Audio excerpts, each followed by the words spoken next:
Greetings and welcome. Today we've got up for auction 5 acres near Twentynine Palms, California, or in Twentynine Palms. The property lines look like this. There's a couple houses in the area. There's a road that comes up, and there's a road that comes over. There's a smaller road that cuts through here, comes over to the property. These people are living here. People are living in these houses. There's cars. There's electricity. They've got to have a solution for water and all the other needs to set up a house and live there. And this property is right next door. This is Google Maps zoom in of the closest house here. There's a telephone pole at this corner. You can look close. There's telephone poles in a row that run out to the road to the west, and they make a turn here, 90-degree turn, and they run north up to this house. So I did a little measuring, and it's less than 500 feet from the property line. This area here is the property, kind of right under this white block. It's bigger than that white block, but in that general area. And it's less than 500 feet to the closest power pole. It's probably even less that goes to that house, but they tap in there and shoot over. Somewhere around here, he gets a power hooked up, I'm sure. The location of the property to Twentynine Palms, the major intersection in downtown Twentynine Palms, is 12 miles.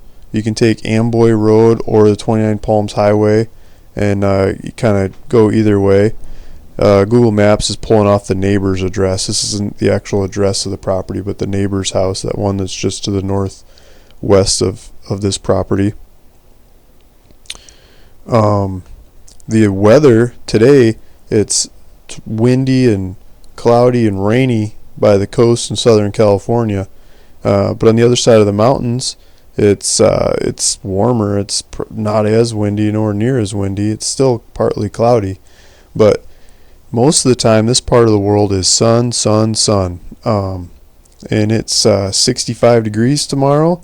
This weekend it's 75 degrees.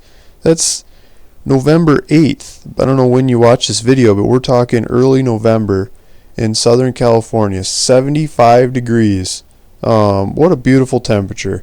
Yeah, it gets down to 48 degrees at night, but 75 degrees in the day. That's a beautiful thing. I grew up in northern Michigan, and many times I'd cry for that kind of weather. I was used to negative 20. So this kind of weather is beautiful. People come from all over the place to Palm Springs and Twentynine Palms area and these desert communities to spend the spring, the winter, and the fall, because the weather's gorgeous. It's hard to beat. There's grocery stores, Ralph's grocery store. A whole bunch of different grocery stores. Have your pick. There's all kinds of services in the area.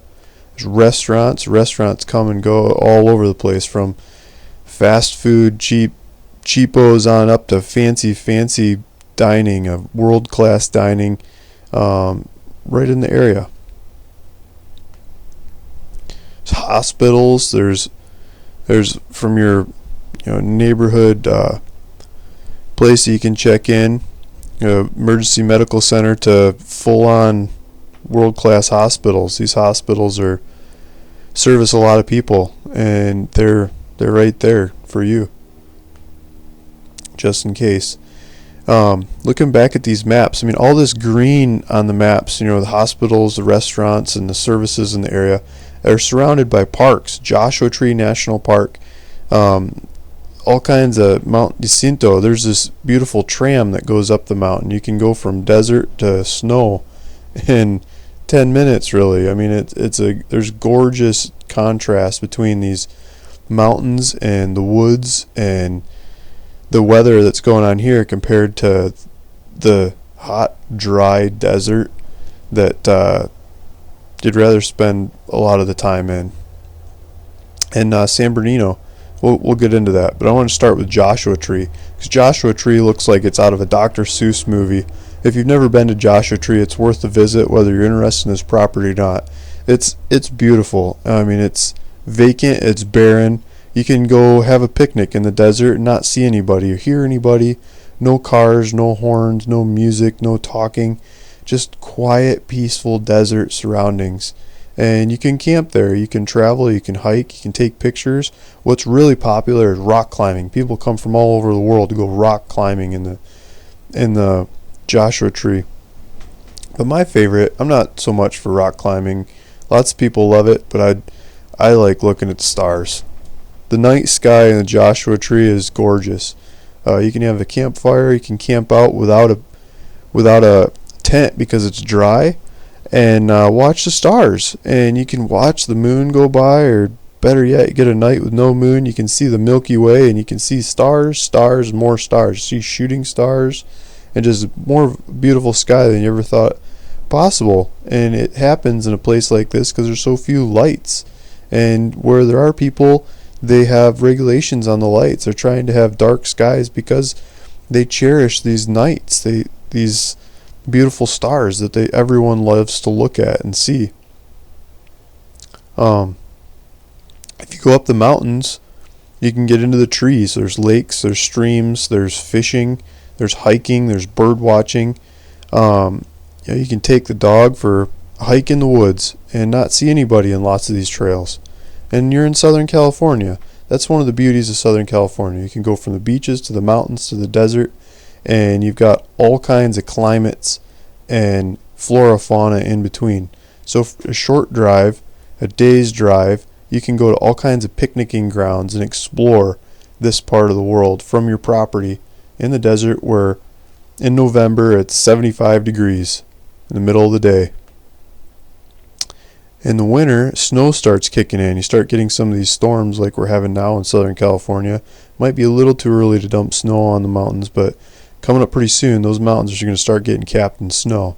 And you can drive up these mountains, go from no snow to snow, and go skiing. You can go snowshoeing, go snowmobiling. You can go explore in these mountains and play in the snow, but you don't have to live in the snow. Coming from northern Michigan, the first snow or two are fun, and after a while, you have to take care of it. You have to shovel it, and you have to deal with it, and you have to dress for it, and you don't really want to live there, from my opinion. Much more fun to live in the desert. You can wear your sandals and shorts pretty much all the time. But here's some pictures of the kinds of skiing and action that's a day's drive. You can drive up here for the day, have fun, play in the snow, and then drive back down and live in the desert. One of my favorite times to be there is in the spring, after the rains have come through and germinated the flowers. The seeds are there all the time. You don't see them until spring, and the flowers come alive, and it looks like a psychedelic landscape of colors flashing. Almost different times of the day, there's different colors going off, and over a course of time, different flowers come alive and die off. And you get different colors, and the bees pollinate them, the birds go after it, the road runners come running through, the rabbits chew on them, the deer chew on them. The wildlife just happens, and these beautiful birds come from who knows where, and you can just see the wildlife abounding in these flower fields. It's just a sight to see. It's an experience to have, whether you're interested in living in this area or not. Traveling through here when the flowers are going off and spending some time here, just having a picnic in the middle of the desert, it's a beautiful thing. That would be in your backyard if you lived here. So if you buy land like this, you get taxes. In lots of parts of the world, taxes are nasty. Other parts of the world, they're not so bad. This part of the world, this is vacant land. You don't have to pay much to keep it. As you start improving the land, the taxes probably go up.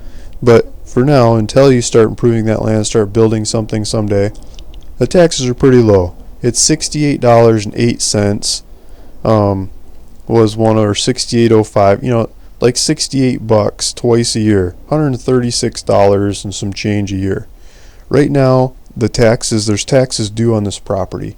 There's back taxes on it. I will pay those taxes before you get this property. If you bid on this property and you win this property, I'll pay those taxes. There's also a tax payment coming up December 10th of 2015. I will pay that tax bill as well. And then when you buy this property at auction, the auction should end before the end of the year. You should be ready to pay this next tax in 2016. It's April 11th. This thing is due. A couple days before your federal taxes are due. This tax is due 6805. And so you got to, that'll be your first tax payment, and then twice a year, every April, every December, you got to pay that tax.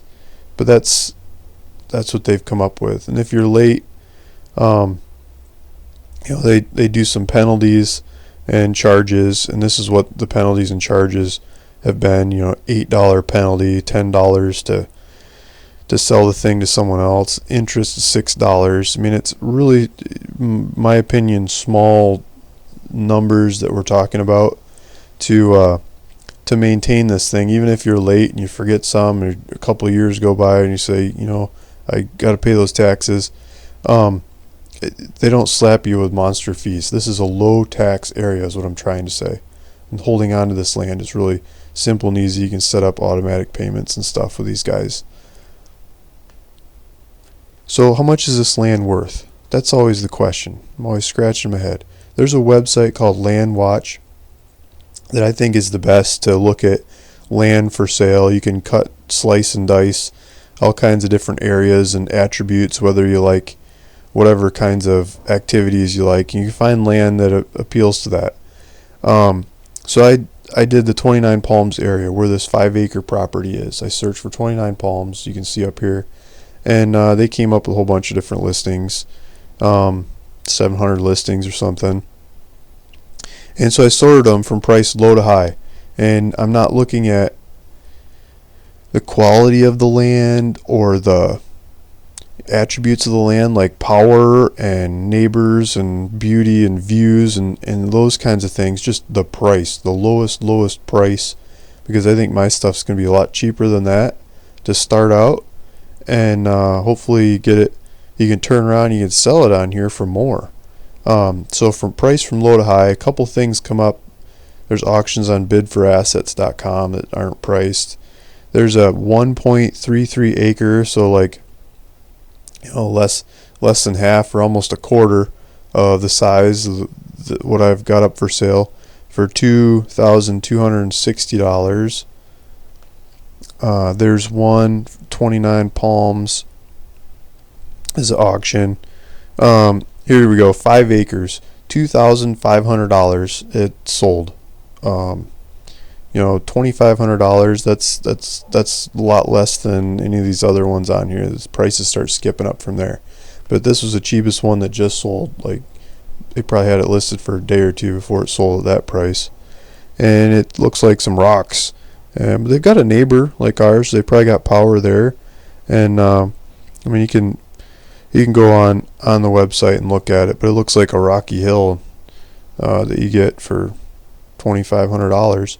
So if you see this auction on eBay for less than that, you can probably buy it and put it for sale on Landwatch and keep the difference, or better yet, put it on Landwatch or eBay or post it all over the internet with a payment plan. You could buy it for cash from me and sell it on a payment plan for more. Sell it for $100 a month for 10 years or something to someone else who likes this property. You can get some pictures and advertise it better than I can, I'm sure, and make a profit off of this thing, or keep it for yourself, however you'd like to do it. But you can go look here and look at all these other ones. They 0.63 acres for $3,500. I mean, it just starts going up. 0.14 acres for $4,000.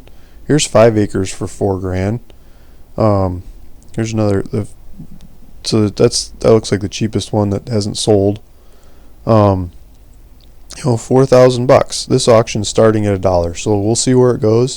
Thanks for listening. And if you're interested in more properties like this, please check out my website, ruralvacantland.com, and sign up for notices when I have new properties that are going up for sale. You can take a crack at them first before I start marketing them.